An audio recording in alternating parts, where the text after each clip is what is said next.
সুপ্রিয় দর্শক, আমি আফজাল হোসেন স্বাগত জানাচ্ছি সম্পাদকীয়তে। সহিংসতা ও প্রাণহানি ঘিরে চলছে আওয়ামী লীগ ও বিএনপি নেতাদের পাল্টাপাল্টি অভিযোগ। সহিংসতা, শিক্ষার্থী ও সাধারণ মানুষ হত্যার দায় নিয়ে সরকারকে পদত্যাগের আহ্বান জানিয়েছেন বিএনপির মহাসচিব মির্জা ফখরুল ইসলাম আলমগীর। আওয়ামী লীগের সাধারণ সম্পাদক ওবায়দুল কাদের বলছেন, সহিংসতায় জড়িত বিএনপি জামাত, দায় এড়াতেই দলটি আন্তর্জাতিক তদন্তের দাবি করছেন বলেও মন্তব্য করেন তিনি। এসব নিয়ে আমাদের আজকের সম্পাদকীয় সংঘাত নিয়ে পাল্টাপাল্টি। আর এ নিয়ে আলোচনার জন্য স্টুডিওতে উপস্থিত আছেন অ্যাডভোকেট এবিএম রিয়াজুল কবির কাউসার, আওয়ামী লীগ নেতা, এবং জাকারিয়া কাজল, সিনিয়র সাংবাদিক। দর্শক, আপনারাও এই আলোচনায় অংশ নিতে পারেন, এজন্য আপনাদের ফোন করতে হবে টেলিভিশনে দেখানো নম্বরে। আলোচনা শুরুর আগে জেনে নেব প্রধান শিরোনামগুলো। দলমতের ঊর্ধ্বে সহিংসতায় আহতদের চিকিৎসায় সব করবে সরকার। ঢাকা মেডিকেল কলেজ পরিদর্শনে প্রধানমন্ত্রীর। বিটিভি ভবনে নাশকতাকারীদের ধ্বংসলীলা দেখলেন শেখ হাসিনা। নাশকতায় নিজেদের দায় এড়াতেই আন্তর্জাতিক তদন্ত চায় বিএনপি, বললেন ওবায়দুল কাদের। ব্লক রেড দিয়ে চলছে বিরোধী ধরপাকড়, মির্জা ফখরুলের বিবৃতি।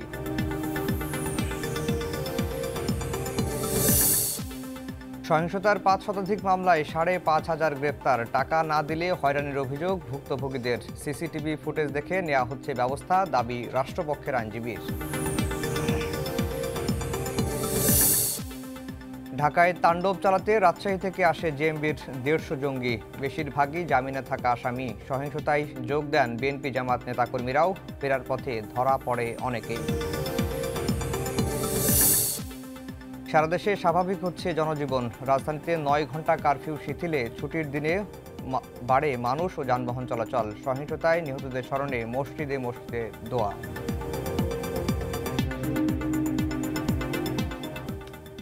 দর্শক শিরোনাম শুনছিলেন। আমরা আজকের আলোচনার বিষয় দিয়েছি সংঘাত নিয়ে পাল্টাপাল্টি। কাজল ভাই, আপনাকে দিয়ে আলোচনা শুরু করব।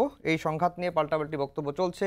বিএনপি বলছে যে সরকার যে ব্যর্থ, এই ব্যর্থতার দায় তাদের ঘাড়ে চাপানো হচ্ছে এবং গণগ্রেফতার চলছে। তারা বলছেন ব্লক রেড দিয়ে গ্রেফতার করা হচ্ছে।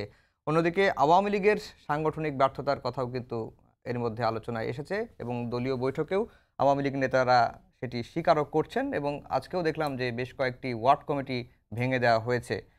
এই যে আওয়ামী লীগের এত নেতা, এত কর্মী, এত বড় একটি প্রাচীন দল, তারা এই সময়ে, যদিও বলা হচ্ছে যে বিএনপি জামাত এই সহিংসতাগুলো চালিয়েছে, তারা তাদের কাজ করে গেছে, কিন্তু আওয়ামী লীগ সাংগঠনিকভাবে কি করেছে? ধন্যবাদ। ব্যর্থতা তো আছেই, সরকারের ব্যর্থতা নিয়ে এটা তো বলা যাবে না। সরকারের প্রথম ব্যর্থতা হলো একটা শান্তিপূর্ণ আন্দোলনকে মিসহ্যান্ডেল করা। হুম এই আন্দোলনকে মিসহ্যান্ডেল করেই কিন্তু আপনি অনুপ্রবেশের সুযোগ করে দিয়েছেন। নম্বর ওয়ান ব্যর্থতা, যদি আমি আমি আমার মতে। আচ্ছা, আপনি প্রেডিক্ট করছিলেন যে এই আন্দোলনে অনুপ্রবেশকারীরা ঢুকতে পারে, এটা কিন্তু সরকারি বিভিন্ন মন্ত্রী, দায়িত্বশীল নেতারা এবং এজেন্সিরাও কিন্তু তাই। না না, এজেন্সির কথা আমি বাদই দিলাম। এজেন্সিটা তো আমরা প্রকাশ্যে জানি না, কিন্তু আপনার সরকারের বিভিন্ন মন্ত্রী বা দলীয় নেতারা বলছিলেন যে এই আন্দোলনের মধ্যে অনুপ্রবেশকারী ঢুকছে, বিএনপি ঢুকছে, জামাত ঢুকছে, শিবির ঢুকছে। আপনি যদি প্রেডিক্ট করতে পারেন, আপনি প্রোটেক্ট করতে পারলেন না কেন? আপনি প্রেডিক্ট করতে পারলে তো আপনি প্রোটেক্টও করা উচিত ছিল। একজন সাধারণ মানুষ হিসেবে আমি তো আপনার প্রোটেকশন চাই। আমি আপনাকে ভোট দিয়ে ক্ষমতায় এনেছি। কাজে প্রেডিক্ট করা এবং প্রোটেক্ট করার মধ্যে যে গ্যাপটা, এটা এটা দল হিসেবে এটা আওয়ামী লীগের ব্যর্থতা। ৩ নম্বর হচ্ছে, আওয়ামী লীগ একটা দল টানা ১৫ বছর ক্ষমতায়, প্রচুর নেতা কর্মীর কোনো অভাব নেই। আওয়ামী লীগের বহু ত্যাগী নেতাকর্মী আছে যাদের কোনো প্রাপ্তিও নেই, প্রত্যাশাও নেই, তারা কিন্তু আওয়ামী লীগ। কিন্তু যারা আওয়ামী লীগের সুবিধাভোগী, যারা বিভিন্ন পদে আছেন বাংলাদেশ, ঢাকা সহ বিভিন্ন জেলা শহরে, আপনি কি কাউকে মাঠে দেখেছেন? আমি দেখিনি। এবং এটা কিন্তু আমার বক্তব্য না, এটা কিন্তু গতকাল যে সভা হলো ওদের যে তেজগাঁয়, সেখানে কিন্তু প্রকাশ্যে তৃণমূলের নেতাকর্মীরা এই সমালোচনাগুলি করেছেন এবং সেটা গণমাধ্যমে সংবাদপত্রে এসছে। এটা তো আওয়ামী লীগের মতো একটা প্রাচীন দলের কাছে কাঙ্ক্ষিত না, এটা বাঞ্ছিতও না, কিন্তু এটা তো হচ্ছে। আপনি যেটা বলেন কমিটি বাতিল করতে হচ্ছে, ১৫ বছর ধরে ক্ষমতা একটা দল, তার কেন কমিটি বাতিল করতে হবে?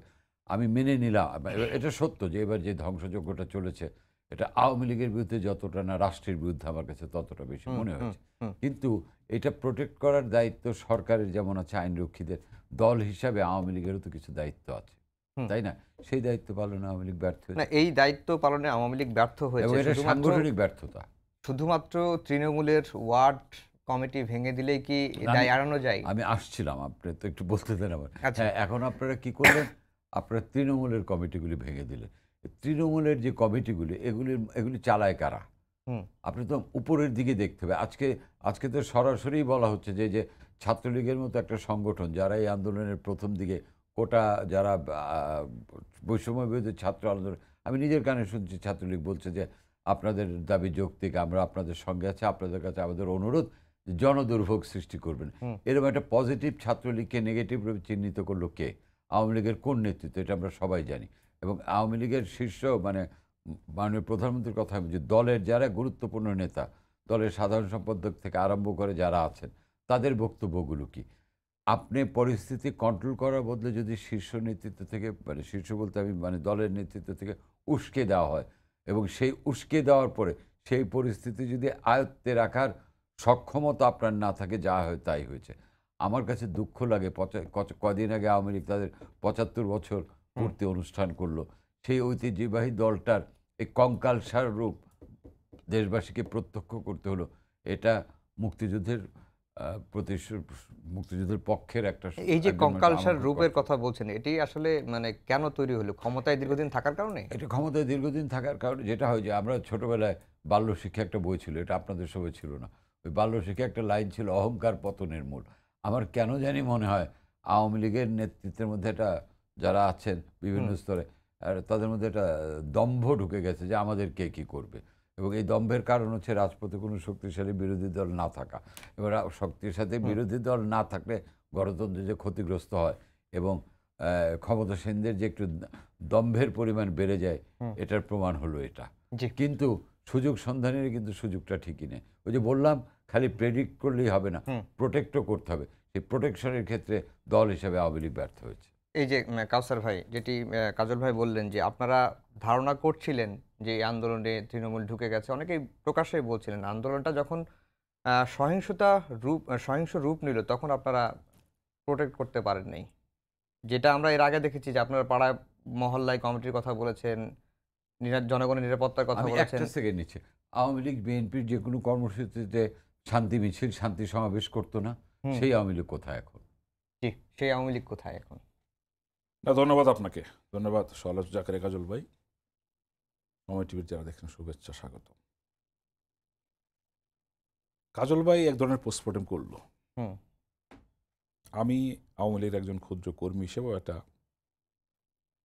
কারণ আমার চেয়ে বেশি কাজল ভাই দেখেছেন অনেক কিছু। হুম, আমরা কিন্তু এই যে গত সপ্তাহে 18-19 যা হলো, এই ধরনের ঘটনা কিন্তু আওয়ামী লীগকে বহুবার ফেস করতে হয়েছে। যদি ধরেন ৭৫-এর 15ই আগস্ট জাতির পিতা বঙ্গবন্ধু শেখ মুজিবুর রহমান 10 জানুয়ারি আসলেন, উনি দেশটাকে ওনার মতো করতে চেয়েছিলেন। উনি হুম, কি প্রত্যাশা করেছিলেন যে এই ধরনের একটা ঘটনা ঘটবে? ঘটিয়েছেন। তাও কি সপরিবারে শেখ রাসেলের মতো 10 বছরের বাচ্চাকেও তারা মেরে ফেলেছে। কি কারণ? আওয়ামী লীগের নিশ্চিহ্ন করে ফেলা। হুম, বঙ্গবন্ধু নাই, আওয়ামী লীগ থাকবে না, এই তো ছিল। তারপর দেখেন ৩রা নভেম্বর জাতীয় চারটায় হত্যা করা হলো। আমি যদি খুব বলি 2004 সালে 21শে অগাস্ট আমাদের আওয়ামী লীগ অফিসে যে গ্রেনেড চার্জ হলো, সেখানে কিন্তু মোটামুটি আওয়ামী লীগ শেষ হয়ে যেত। হুম, ৭-৮ জন প্রাণ দিয়েছে। আপনি দেখেছেন এই জঙ্গি উত্থান, তখন সারা দেশে জঙ্গি উত্থান হয়েছে।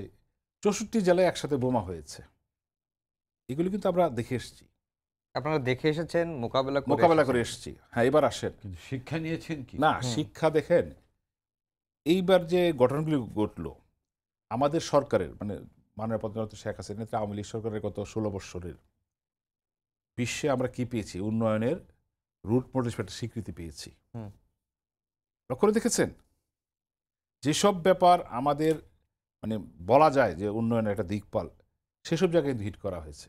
সুপরিকল্পিতভাবে সেগুলোকে ধ্বংস করার চেষ্টা করা হয়েছে। হুম, আপনি বিটিবি, মেট্রো রেল, এলিভেটেড ফ্লাইওভারগুলো, এগুলো তো বিশেষ করে মেট্রো রেল তো বুঝতে পারেন মানুষের এখন কি জনবঙ্গতি হচ্ছে।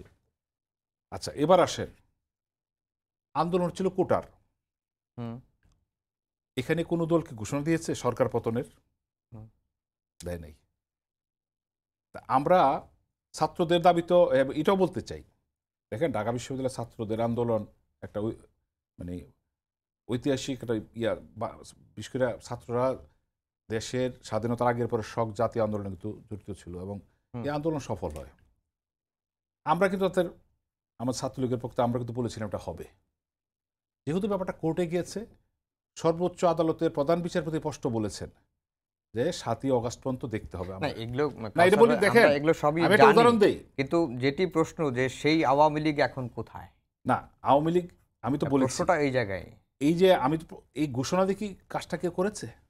আমরা কি কোনো দল ঘোষণা শুনেছি যে কিন্তু আপনার গত 18 তারিখ এই দল মাঠে নামবে, এই দল সরকার পতনের ঘোষণা দিয়েছে? বিএনপি যখন সমর্থন দিল এবং ছাত্রদল যখন মাঠে থাকার ঘোষণা দিল, তখনও কি আপনার ব্যবস্থা নিতে পেরেছেন? না, এটা তো একটা হঠকারীভাবে হয়েছে, এটা স্পষ্টত সেই ধরনের প্রিপারেশন নেওয়া যায় নাই। কিন্তু যখন যখন হলো 2-3 দিন ব্যাপী তো হলো, আওয়ামী লীগের কাউকে মাঠে দেখা যায়নি। না প্রশ্নটা এই দেখুন, জায়গায়। একটা সময় হয়েছে কি, যখন 18 তারিখ ডেডলাইন, যেদিন ওই দিন ঢাকা শহরে মেসিভ ইয়েটা হলো, হুম। পরের দিন কিন্তু সঙ্গত কারণেই আমরা লক্ষ্য করেছি একটা আমাদের মধ্যে একটা সাংগঠনিক একটা ইয়া তো ছিলই আমাদের জন্য, আমরা পারি নাই। আইন শৃঙ্খলা বাহিনী হয়তো সেভাবে আসতে পারে নাই। হুম। যেমন আমাদের নরসন্দী, হুম। জেল গেট ভেঙে ফেলার নজির কোথাও আছে? ভেঙে ফেলেছে। এটা কি আগে থেকে ওখানে আর কেউ বুঝতে পেরেছিল যে কাজটা হবে? ওখানে কিন্তু 4-5 দিন যাবৎ বিদ্যুতের কারণে একটা আন্দোলন হচ্ছিল, এবং জেল গেটে মেন রোডে ঢাকা সিলেট যে হাইওয়েটার সামনে তারা এটা করে ফেললো। আজকে যারা আন্দোলন করছেন এই সরকারের পতন করতেই পারেন, বিদেশে আমাদের বাপুরতে কি দাঁড়ালো? বা তারা যদি ক্ষমতায় আসেন, মেট্রো রেল তো ঠিক করতে হবে নাকি? এলিভেটর চালু করতে হবে নাকি বন্ধ করে দেবেন? পদ্মা সেতু বন্ধ করে দেবেন? দেবেন কি? দেবেন না। তা যারাই জনদুর্ভোগের সৃষ্টি করেন, তাদের কাছে এই দেশের মানুষ কি প্রত্যাশা করতে পারে? দেখেন, একটা ক্ষমতার পরিবর্তন হতেই পারে। এখন কিন্তু ক্ষমতা পরিবর্তনের হাতিয়ার হল নির্বাচন। কেন আপনারা বহুবার আমাদেরকে অনেক কিছু শিখিয়েছেন, ঘোষণা দিয়ে ক্ষমতা আমরা পড়ে যাব, ওনারা ক্ষমতা, এটা তো সুযোগ নাই। আপনাকে আলটিমেট নির্বাচনে আসতে হবে। কিন্তু এই কাজগুলি যে করলেন, এতে কি মনে করেন ভোট ব্যাংক বাড়বে? আগামী নির্বাচনে আপনারা সিট বেশি পাবেন? কোনো কারণ আছে? হ্যাঁ, সরকার তো কিছুদিনের মধ্যে এগুলি সব ইয়া করে পুনঃসংগঠন করে ফেলবেন, আমাদের সংগঠনও দাঁড়াবে। ইতিমধ্যে তৃণমূল পর্যায়ে বৈঠক হচ্ছে, আমরা অবশ্যই রাজনৈতিকভাবে সাংগঠনিক মোকাবেলা করব। কারণ আওয়ামী লীগের সে সক্ষমতা আছে। একটা ব্যর্থতা হয়েছে বলে সেটা আমরা মোকাবেলা করতে, তা তো না, সেটাও আমরা পারবো। জি। কিন্তু কথা হলো, যারা করেছেন তারা কি জনগণের কাছে দাঁড়াতে পারবেন? জি। তারা সারা বিশ্বে কি মেসেজটা দিলেন? আমি যেটা মনে করি, মানে কাসার ভাই তো মানে আসলে দলের একজন অ্যাক্টিভিস্ট, তার পক্ষে তো ওইভাবে বলা সম্ভব না, কিন্তু আকার ইঙ্গিতে কিন্তু তিনিও বুঝাবেন তারা মোকাবেলা করবেন, আমরা এটা প্রত্যাশা করি আওয়ামী লীগকে। আমি যেটা মনে করি, আমি আইনরক্ষীদের মানে প্রশংসাই করি, তারা যেভাবে সে মাঠে ছিলেন, নিজেদের জীবন দিয়েছেন পুলিশ ইত্যাদিতে। একটা জিনিস কি জানেন, এই যে 28শে অক্টোবর যে ঘটনাটা হয়েছিল, তখন যারা অপরাধী তাদের যদি ধরে বিচারটা দ্রুত করা যেত, আজকে হয়তো এটার পুনরাবৃত্তি ঘটতো না। কারণ আপনি দেখেন, অনেকে জামিন পাওয়া, অনেকে কিন্তু আবার এটার মধ্যে ইনভলভ হয়েছে। এটা দেখবে, কাজেই বিচারগুলো রাজনৈতিকভাবে খালি মোকাবেলা না করে, এই বিচারগুলো যদি দ্রুত বিচার করা যায়, অপরাধীদের যদি শনাক্ত করে বিচার করা যায়, তাহলে কিন্তু পুনঃ অপরাধের ক্ষেত্রে এটা একটা বাধা হয়ে দাঁড়ায় এবং এটার পজিটিভ ইম্প্যাক্ট ফেলে, যেটা আমরা দেখিনি। আমি এবার আশা করব যাদের ধরা হয়েছে, গণগ্রেফতারটা জনমনে একটা বিরূপ প্রতিক্রিয়া সৃষ্টি করে। কাজে আমার আশা, আবার দাবি থাকবে যে একেবারে পিন পয়েন্টেড করে, কারণ এখন প্রযুক্তি এত চমৎকার, আপনি রিয়েল অপরাধীদের ধরতে পারবেন, এবং যারা এই জাতীয় সম্পদগুলি বিনষ্ট করেছে, কেউ কিন্তু তাদের এটাকে সাপোর্ট করার কোনো কারণ নেই, এবং এদের বিচার হলে জনগণ, আমার ধারণা জনগণ খুশি হবে। আরেকটা ব্যাপার দেখেন, বাংলা এই যে হত্যা যেটা হয়েছে, এটা কিন্তু সবাই নিন্দা করছে, যে কারো কাছে এটা কাঙ্ক্ষিত না, একটা মৃত্যু কারো কাছে কাঙ্ক্ষিত না। এটার জন্য যেটা একটা বিচার বিভাগীয় তদন্ত কমিশন গঠন করা হয়েছে। বাংলাদেশে একটা সাধারণ ধারণা আছে যে তদন্ত কমিশন গঠন করা মানে কোনো সমস্যাকে কবর দিয়ে দেওয়া, কারণ আমরা কোনো তদন্ত কমিশনের পরিণাম দেখি না। কাজে এবার আমার একটা দাবি থাকবে সরকারের কাছে, এবং প্রত্যাশা থাকবে, যেহেতু মাননীয় প্রধানমন্ত্রী এসব ব্যাপারে খুব সেন্সিটিভ রিয়াকশন দেখিয়েছেন, যে এই তদন্ত কমিশনের রিপোর্টটা যাতে প্রকাশ করা হয়, এবং এই যে এতগুলি নিহত হয়েছে। কিন্তু কাজল ভাই, যে তদন্ত কমিশন গঠন হয়েছে, এটা তো শুধুমাত্র 6 জন। না, আমি আসছি, আমি জাস্ট প্রসঙ্গটা আসছি। আচ্ছা। এই যে 6 জনের কথা বলা হচ্ছে, কিন্তু যেটা হয়েছে যে নিহতের সংখ্যাও কিন্তু আমরা এখনো জানি না, মানে সঠিক সংখ্যা কিন্তু না সরকার পক্ষ না কোনো পক্ষ থেকেই এটা নিরূপণ করা এখনও সম্ভব নয়, এটা হয়তো সময় লাগবে। বাট সব কি আইনরক্ষীদের গুলিতে মারা গেছে এমনটি ভাবার তো কোনো কারণ নেই। পুলিশের পাশাপাশি তো অন্য দিকের গুলি হয়েছে, পিটিয়ে মারা হয়েছে, পুলিশ মেরে ঝুলিয়ে রাখা হয়েছে, তাই না? আমাদের মধ্যে একটা ধারণা যে সব বোধহয় পুলিশের গুলিতে মারা গেছে। আপনি একটা জিনিস খেয়াল করেন, যখন মাত্র আন্দোলন শুরু হলো, ম্যাথু মিলার স্টেট ডিপার্টমেন্ট বলে গেল যে 2 জন মারা গেছে, তখনও কিন্তু বাংলাদেশে কোনো মৃত্যুর ঘটনা ঘটেনি। ইফ ইউ একটু যদি রিওয়াইন্ড করে দেবেন, তার মানে কি এটার সঙ্গে দেশি চক্রের সঙ্গে একটা আন্তর্জাতিক চক্রের একটা যোগাযোগ মানে একটা ছায়া আছে। বাংলাদেশকে চায় না একটা শক্তি, আরেকটা শক্তি তো এই সরকারকেও চায় না। এই দুইটার মিলিত ইয়ে কিন্তু এইটা। তো এটা কমব্যাট করার জন্য সরকার এবং দলের যতটা পারঙ্গমতা দেখানোর দরকার ছিল, একটু ডিলেইড অ্যাকশন হয়েছে। যেমন আমাকে প্রথম দিন অনেকেই বলেছে, মানে এই টক শোতে, যে আওয়ামী লীগের মতো একটা দলকে কেন কারফিউ দিয়ে পরিস্থিতি নিয়ন্ত্রণ করতে হলো। আমি বলেছি, হ্যাঁ, আওয়ামী লীগের মতো একটা গণতান্ত্রিক দল কারফিউ দেওয়াটা প্রীতিকর না, বাট ওই মুহূর্তে প্রয়োজনীয় ছিল। প্রীতিকর এবং প্রয়োজনীয়তার পার্থক্যটা তো আপনাকে বুঝতে হবে। ওই মুহূর্তে যদি কারফিউটা দেওয়া না হতো, বাংলাদেশে যে আরও কত ক্ষতি হতো, আরও কত জানমালের ক্ষতি হতো, সেই দায়িত্ব আওয়ামী লীগ নেয়নি বা সরকার নেয়নি। এটা তো আমি সরকারকে এটা সরকার প্রশংসার দাবিতে যে তাৎক্ষণিক সিদ্ধান্তটা নিতে পেরেছে। তবে অ্যাকশনটা একটু ডিলেইড হয়েছে। আমার প্রত্যাশা থাকবে ভবিষ্যতে প্রেডিক্ট করার সাথে সাথে যাতে প্রোটেকশনের ব্যবস্থা নেওয়া হয়, এবং সরকার এবং দল হিসাবে আওয়ামী লীগ যাতে আরেকটু অ্যাক্টিভ হয়। দরকার হলে আওয়ামী লীগের মধ্যে এখন সময় এসছে আওয়ামী লীগের অভ্যন্তরীণ কিছু সংস্কারের। যারা রাজনীতি করেন তারা এটা আমার চেয়ে ভালো বুঝবেন। সাধারণ মানুষেরও প্রত্যাশা যে দল হিসাবে আওয়ামী লীগকে আরেকটু গোছানো বোধহয় এখন সময়ের দাবি। কাউসার ভাই, যেটি কাজল ভাই বললেন যে 28 অক্টোবরে যে সংঘাত সহিংসতা হয়েছিল, সেই ঘটনায় প্রকৃত অপরাধীদের যদি বিচার করা যেত দ্রুত, তাহলে এই ধরনের ঘটনা নাও ঘটতে পারতো। এটি একটা প্রশ্ন। আরেকটি, অনেকেই প্রশ্ন করছেন যে মৃতের সংখ্যাটা এখনো অজানাই থেকে গেছে, এবং অনেকেই আবার এও বলছেন যে প্রাণহানির ঘটনাটাকে যতটা না গুরুত্ব দেওয়া হচ্ছে, তার চেয়ে বেশি গুরুত্ব দেওয়া হচ্ছে রাষ্ট্রীয় যে সম্পদ ধ্বংসের বিষয়টি। দেখুন, আমি আরেকটু বলতে চাই, আমরা কিন্তু 13-14 সালে দেখেছি, 15-16-17 সালে দেখেছি বাংলাদেশে একটা আগুন সন্ত্রাস হয়েছে।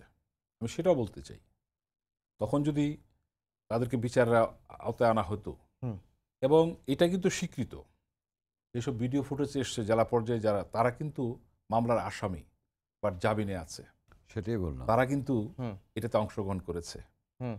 আরেকটা ব্যাপার, এটা আমাদের বলতেও খারাপ লাগে, আবার স্বীকারও করতে হয়। এই যে ঘটনা প্রবাহ দেখছি, রক কাটা, আমরা দেখতাম কারা কাটতো, লাশ ঝুলিয়ে রাখা হয়েছে, কারা করতো, আমরা কিন্তু এই চিত্র একসময় দেখেছি। তার মানে কি এরা এখন আবার মাঠে আছে? জঙ্গিরা আছেই তো, তাই না, মাঠে আছে। তো এইগুলো কিন্তু আমাদের মোকাবেলা করতে হবে। হ্যাঁ, আপনি দেখেছেন যে এটা বলেছেন কমিশন হয়েছে, এই কমিশন, এটা তো বলতে চাই, কারণ এবার যদি এইসব ব্যাপারে সঠিক প্রয়োগ না হয় আইনের, বা তাদেরকে আইনের আওতা না আনা হয়, তাহলে কিন্তু মানে বাংলাদেশ এভাবে ভুগতে থাকবে। দেখুন, এটা তো ঠিক, আমরা স্বাধীন সার্বভৌম বাংলাদেশ, এক সময় তো একটা স্লোগান ছিল বাংলা স্থান বানানোর, তারা কারা? তারা কি এখানে সক্রিয় হয়েছে না? আমি মনে করি সরকারের ভাববার সময় হয়েছে, আমাদের দলেরও। হ্যাঁ, আওয়ামী লীগ একটা প্রাচীন দল, 75 বছর পূর্তি করেছে, অবশ্যই আওয়ামী লীগ কিন্তু বারবার দাঁড়িয়েছে যে কোনো দুর্যোগে, এবং আমাদের মাননীয় প্রধানমন্ত্রী বারবার একটা কথা বলেন, তৃণমূল আওয়ামী লীগ, এরা কিছু চায় না, এদের প্রত্যাশা নাই, চাওয়া পাওয়া নাই, কিন্তু আওয়ামী লীগের দুর্দিনে তারা দলের পাশে দাঁড়ায়। আমার মনে হয় এখানেও আমাদের সেই তৃণমূল আওয়ামী লীগ সজাগ হবে, এবং আমরা এগুলো রাজনৈতিকভাবে মোকাবেলা করতে পারবো। তবে সাংগঠনিক দিকটাও আনতে হবে, যদিও সাংগঠনিক অনেক কথা হচ্ছে। আমরা মনে করি জননেত্রী শেখ হাসিনার নেতৃত্বে অবশ্যই আমরা এটা মোকাবেলা করতে পারবো। তবে আমাদের আইন শৃঙ্খলা বাহিনী এবং বিচারিক যে বিষয়টা, এটাকে ত্বরান্বিত করা উচিত, তাদেরকে আইনের আনা উচিত, নয়তো এই ধরনের ঘটনা তারা করতে থাকবে। বেলে জামিনে গিয়ে দেখেন, বিরোধী থেকে বলা হয় তারা আইনের সুবিধা পান না, অলমোস্ট সবাই কিন্তু বেলে আছেন, তারাই কিন্তু এই কাজগুলি করছেন। এবং এটাও ঠিক, আমরা দেখেছি বিচার দেরি হলে অনেকে বেল পেয়ে যায়। জি, কাউসার ভাই, আপনাকে অসংখ্য ধন্যবাদ। কাজল ভাই, আপনাকেও অসংখ্য ধন্যবাদ জানিয়ে শেষ করছি আমাদের আজকের সম্পাদকীয়। আগামীকাল আবারও দেখা হবে রাত 10টায়। দেখার আমন্ত্রণ রইল। শুভরাত্রি।